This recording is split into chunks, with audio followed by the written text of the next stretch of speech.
सभी दोस्तों को जय श्री राम। आज हम ऐसे ग्रंथ के बारे में बात करेंगे जिसे पढ़ने से या तो मनुष्य पागल हो जाता है या विद्वान बन जाता है या मृत्यु को प्राप्त कर लेता है। इसका नाम है नीलावंती ग्रंथ।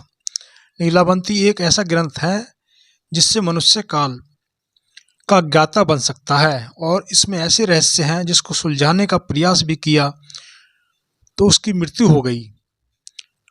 इस रहस्य को जानने की जिसने कोशिश की वो पागल हो गया या बहुत बड़ा धनवान हो गया। दोस्तों, नीलावंती ग्रंथ के रचयिता मुंशी भवानी दास हैं, जिन्होंने इस ग्रंथ की रचना सन 1733 में की थी। इस ग्रंथ में तंत्र मंत्र, समुद्र विज्ञान, रोग निदान, आयुर्वेदिक वास्तु, ज्योतिष, देवज्ञान, यात्रा, रतन तथा अन्य विषयों के बारे में जानकारी मिलती है। नीलावंती ग्रंथ एक राजा को समर्पित किया गया था जिसका नाम नीलज था। इसी कारण से इस ग्रंथ का नाम नीलावंती रखा गया। यह एक ऐसा ग्रंथ है जिससे आप काल के ज्ञाता बन सकते हैं, लेकिन इस ग्रंथ को अभी तक कोई भी मनुष्य पूरा सुलझा नहीं पाया है। जिन जिन व्यक्तियों ने इस ग्रंथ को सुलझाने की कोशिश की है उन सभी की मृत्यु हो चुकी है। इसी कारण भारत सरकार द्वारा इसे बैन कर दिया गया था। लोगों का मानना है कि इस ग्रंथ को एक श्रापित दक्षिणी के द्वारा लिखा गया था, इसलिए इस ग्रंथ को सुलझाने की कोशिश की जिसने भी उसकी मृत्यु हो चुकी है।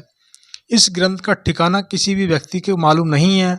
बहुत से लोगों ने नीलावंती ग्रंथ को ढूंढने की कोशिश की, पता लगाने की कोशिश की और इसके बारे में उन्होंने भरपूर प्रयास भी किया, लेकिन अभी तक कोई भी व्यक्ति इस ग्रंथ का पता लगाने में समर्थ नहीं हो पाया है। बहुत सारे व्यक्तियों ने पूरी जिंदगी निकाल दी, लेकिन इस ग्रंथ को ढूंढने में अभी तक इसमें कामयाबी नहीं मिल पाई है।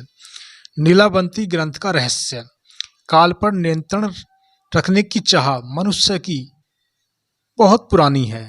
जब से मनुष्य जन्म लेता है और अंत तक काल के बारे में रहस्य जानना चाहता और इस पर नियंत्रण करने की चाह रखता है और इसके पीछे सब्र रखने की इच्छा है। मनुष्य की काल को हमेशा, काल यानी समय कह सकते हैं, समय को हमेशा अपने वश में करने की कोशिश करता है। अगर समय के साथ थोड़ी भी छेड़छाड़ होती है तो वह पूरे इतिहास को बदल देती है। अगर आपने इतिहास बदलने की कोशिश की और घटनाओं को बदलना चाहा तो पूरा इतिहास ही बदल जाएगा, इसलिए संभव नहीं है।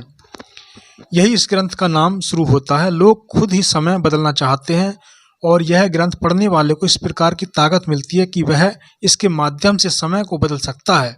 इस ग्रंथ में ऐसी शक्तियाँ प्राप्त होती हैं जिससे किसी का भी इतिहास बदल सकता है, लेकिन अभी तक यह बात सुनाई बताते हैं क्योंकि अभी तक इस ग्रंथ को किसी ने आंखों से देखा नहीं है, सिर्फ उसका नाम और ग्रंथ के कारनामे सुने हैं। इस ग्रंथ का नाम नीलावंती ग्रंथ है।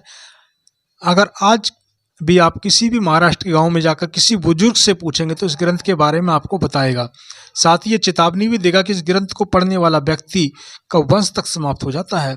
इस ग्रंथ में सबसे महत्वपूर्ण बात यह है कि इसे पढ़ने वाले को पशु पक्षियों की भाषा को समझने आने लगती है। वह पशु पक्षियों से बात करने लगता है, पेड़ों से बात करने लगता है, भूत प्रेतों से बात करने लगता है। हमेशा यह देखा जाता है पशु पक्षियों का समय और मनुष्य का समय अलग अलग चलता है। चींटियों के लिए काल कई सालों तक हो सकता है, लेकिन वहीं मनुष्यों के लिए काल एक दिन का समय होता है।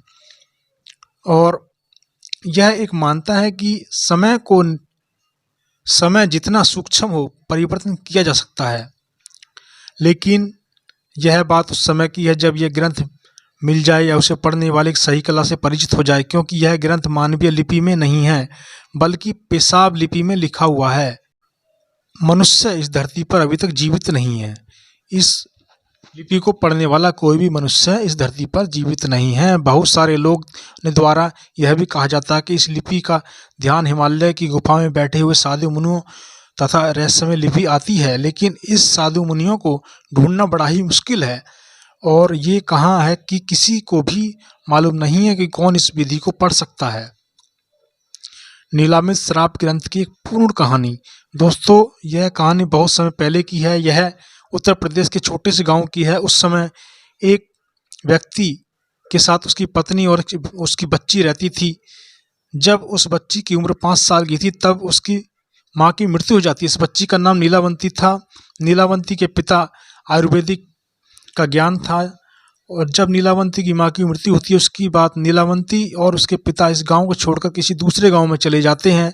नीलावंती भी अपने पिताजी के साथ आयुर्वेदिक के बारे में जानकारी लेती थी। नीलावंती के अंदर एक विशेषता कि वह पेड़ पौधे जानवर और पशु पक्षियों की आवाज़ को समझने लगती थी और उनकी क्रियाओं के बारे में जानकारी रहती थी।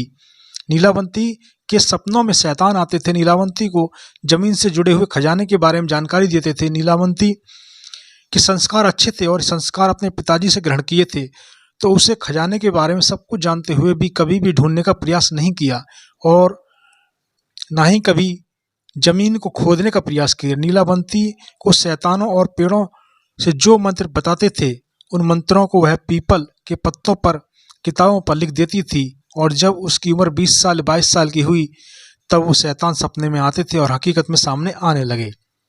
धीरे धीरे कुछ समय ऐसे ही बीतता चला गया। फिर नीलावंती को पता लगा कि वह एक श्रापित दक्षिणी है और वह उस श्राप की वजह से दुनिया में नहीं जा पा रही जिस जगह वह होनी चाहिए थी। यह सारी बात उसने अपने पिताजी को बताई। जब नीलावंती के पिता की बात बताई तो उसके बारे में पता चला कि उसके पिता नीलावंती को कहने लगे कि बेटी, तू इस दुनिया की नहीं है और किसी श्राप के कारण इस दुनिया में आई है और इस दुनिया में फंसी हुई है, तो तुम अपनी इच्छा से यहाँ से जा सकती हो। यह कहने के बाद नीलावंती उस गांव को छोड़कर जाने लगी।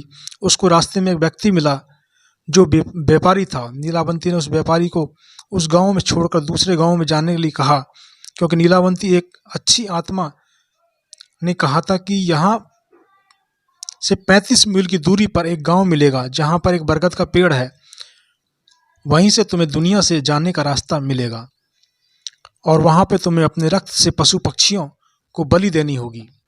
इसी बात को ध्यान में रखते हुए नीलावंती उस व्यापारी के साथ उस गांव में जाने के लिए चलने लगी, लेकिन वह व्यापारी नीलावंती को देखकर मंत्र मुक्त हो गया और कहने लगा